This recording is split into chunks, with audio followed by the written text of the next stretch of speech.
여러분 안녕하십니까? 2020학년도 대학 수학능력시험 영어 부분, 듣기 부분의 총평을 맡은 저는 레이나입니다. 자, 여러분 오늘 17문제 듣기 문제 함께 푸시느라고 정말 고생 많으셨습니다. 자, 이 문제를 푸는 동안에 이런 유형은 이렇게 대비를 했었지 하는 그런 추억 아닌 추억이 새록새록 떠올랐을 거예요. 그리고 풀어봤던 그 연계 문제들 중에서 일정 부분 또 주제가 아주 흡사하게 출제된 문항들도 있기 때문에 그런 부분에서는 열심히 1년 동안 저와 함께 달려온 그 순간들에 감사하면서 문제를 풀지 않았을까라는 생각이 듭니다. 혹시라도 저의 그 전략에도 불구하고 실수로 한두 문제 정도 틀렸다면 그래도 너무 마음 아파하시지 마시고요. 우리는 매 순간에 최선을 다하면서 이 순간 또 다음 기회를 또 계속해서 이어나가게 될 겁니다. 가장 중요한 건 이 시험이 어떻게 출제되었는지를 한눈에 파악해보고 또 점검을 해보는 게 아닐까라는 생각이 듭니다. 그래서 저는 17문제의 듣기에 대해서 분석을 간단하게 여러분 이 시간을 통해서 전해드리고자 합니다. 듣기 문제가 예년에 비해서 어떻게 출제가 되었는지를 파악하는 데는 몇 가지의 이 분류가 있습니다. 우선 저는요, 이걸 가지고 좀 말씀을 드리고 싶어요. 발화 속도입니다.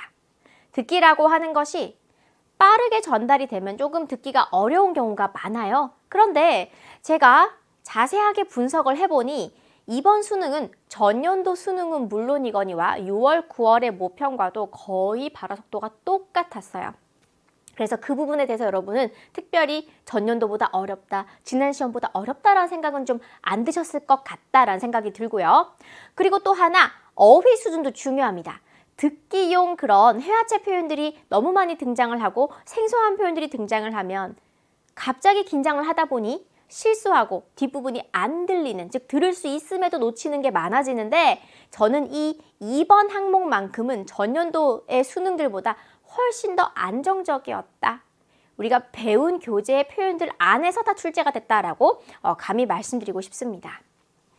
그리고 중요한 거 한 가지가 있는데요. 저희가 마지막 말의 응답형을 짧은 대화, 긴 대화로 주로 나누어서 또 출제하지만 그렇게 대비를 했었잖아요.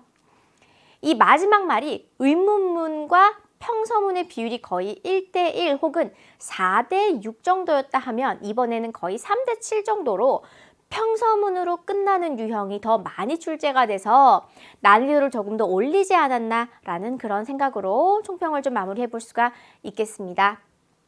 자, 저의 영어 듣기 부분의 해설은 여기까지고요. 총평은 여기까지고요. 자, 이어서 독해 부분의 총평은 정승희 선생님께서 담당해 주시겠습니다. 선생님 나오세요.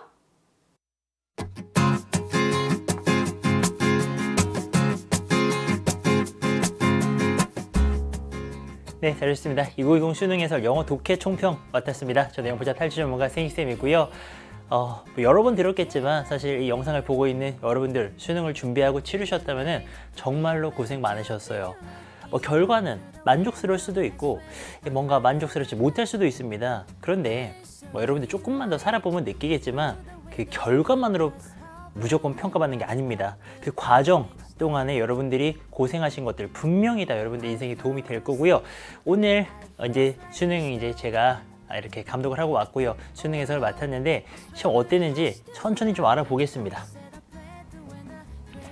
자, 일단은요. 작년 수능이 좀 어려웠습니다. 1등급 기준으로 약 5% 정도의 1등급이 있었는데요. 상당히 어려운 시험이었습니다. 작년보다는 전체적으로 좀 쉬운 수준이었습니다. 근데 이제 쉽다라는 말은 잘 좀 이해를 하셔야 되는데요. 나는 굉장히 어려웠다. 또는 이제 수능 풀어봤는데 굉장히 어려운 시험이던데 라고 느낄 수 있습니다. 자, 그런데 작년 대비했을 때요, 또 1등급 비율을 기준으로 했을 때에는 작년 시험보다는 상대적으로 조금 쉬운 그런 수준으로 출제가 되었다고 볼 수 있고요. EBS 교재 기본적으로 70% 정도의 연계가 되고 있습니다. 이번 시험은 73.3% 연계가 됐는데요. 사실 이 듣기도 연계가 됐고요. 간접 연계라는 그 소재만 연계한 것도 있기 때문에 직접 연계만 좀 따져봤을 때요, 그래도 연계가 많이 느껴졌습니다. EBS 교재에서 열심히 공부한 내용들이요, 그 지문들이 그대로 나온 문제들 꽤 많이 있었습니다. 그래서 열심히 EBS 교재를 공부한 친구들은요, 연계도 느끼면서 좀 잘 읽힌다, 잘 풀린다 라는 생각을 분명히 하셨을 것 같고요. 자, 그리고요. 지금 이제 절대평가 시행된 이후로 계속 제가 느껴지는 트렌드가 있는데 이건 뭐 이제 저만 느끼는 게 아닌 것 같고요. 많은 수험생들이 그럽니다. 쉬운 유형은요. 이제 그냥 쉽게 출제가 됩니다. 그러니까 여기 밑에 보시면은 어려운 유형들을 제가 따로 이렇게 분류를 해놨는데요. 그런 어려운 유형들 말고요. 그냥 보통의 유형들, 쉬운 유형들 그런 아이들은요. 그냥 이제 쉽게 나와요. 뭐 예를 들면 뭐 목적이라던가 분위기 심경이라던가 도표라던가 실용문 이런 것들을 굳이 어렵게 출제가 안 되고 있습니다. 쉽게 나오고 있기 때문에요. 맞출 수 있는 문제들을 많이 맞춘다면 자신이 지금 7, 8, 9등급이다 라고 했을 때요. 열심히 공부를 하신다면요. 3, 4등급 확보가 굉장히 유리해졌습니다. 맞출 수 있는 문제들이 많이 생겼다는 거거든요. 그래서 여러분들이 이 영상을 보고 계시다면요. 지금이라도 열심히 공부하신다면은 이렇게 성적 올라갈 수 있습니다. 자, 그런데 이 쉽다고 했을 때 가장 뭔가 반발감을 느끼고 난 안 쉽던데라고 느꼈을 집단이 3, 4등급 집단이에요. 3, 4등급은 대단히 열심히 하는 학생들입니다. 자, 그런데 이제 최상위권을 못 가고 1, 2등급을 못 받고 있는 이제 그런 학생들은요. 어떤 모의고사나 이번 수능도요. 좀 어렵다고 느꼈을 건데 그 왜 그러냐면은 어려운 상위권 변별을 위한 그 어려운 문제들 있지 않습니까? 얘네들은 여전합니다. 아무리 시험이 쉬워져도요. 그 최상위권 1, 2등급은 변별이 돼야 되거든요. 그래서 이 어려운 유형들은요. 계속 어렵게 출제가 되고 있습니다. 이거는 모의고사 때도 그랬고요. 이번 2020 수능에서도 어렵게 출제가 됐어요. 약간 좀 새로운 게 이 주제가요. 좀 어렵게 계속 출제가 되고 있었거든요. 지난 수능 같은 경우, 작년 수능 같은 경우에도 주제가 상당히 어려웠습니다. 근데 이번에도요. 소재 면에서 굉장히 어려웠고요. 33번, 34번 빈칸이 이제 비연계 빈칸이라 그래서요. 처음 보는 지문이 나옵니다. 그것도 어려운 게 나옵니다. 얘네들은 워낙에 전통의 어려운 문제들인데 이번에도 역시 어려웠고요. 순서와 삽입. 순서 두 문제, 삽입 두 문제 있습니다. 그 중에서 한 문제씩이요. 어려웠습니다. 이 유형들도 많이 틀렸을 건데요. 순서와 삽입. 이거는 기본적으로도 절대로 쉬운 유형이 아니고요. 이것들은 EBS 연계교재에서 지문이 연계가 되어도요. 이 순서 맞추는 거랑 문장 집어넣는 거는 이제 강의를 통해서 그 방법을 배우지 않으면요. 쉽게 할 수가 없습니다. 그래서 3, 4등급 학생들도요. 영어의 기본기가 있음에도 이런 어려운 유형들을 못 맞춰버리면은 뭐 한 4개 틀리면 벌써 2등급, 더 틀리면 3등급 막 내려가지 않습니까? 그래서 1, 2등급 받는 게 굉장히 어렵다라는 겁니다. 아마 수능을 치른 친구들은요, 이런 시험이었구나라고 이제 공감을 하시면서 이 영상을 보실 거고요. 또 앞으로 수능을 봐야 되는 친구들도 이 영상을 볼 수 있겠죠? 자, 그렇다면은 자기 등급이 낮잖아요?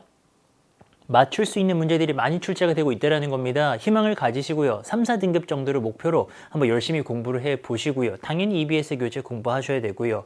상위권 1, 2등급을 노린다면 이건 쉽진 않습니다. 영어의 기본기에 덧붙여가지고요. 이런 어려운 유형들을 풀 수 있는 그런 능력을 꾸준히 기르셔야지만이 1, 2등급에는 도전을 할 수가 있는데요. 자, 이번 수는 이러했습니다. 이제 본 강의를 또 통해서요. 한 문제씩 여러분들 해설도 들으시고요. 어떻게 수능에 또 접근해야 되는지 또 수능을 준비하는 친구들이라면요. 함께 해주시면 좋을 것 같고요. 모쪼록 수험생들 고생 많으셨고요. 또 이 영상 보신 분들 본 강의에서 또 바로 만나 뵙도록 하겠습니다. 감사합니다.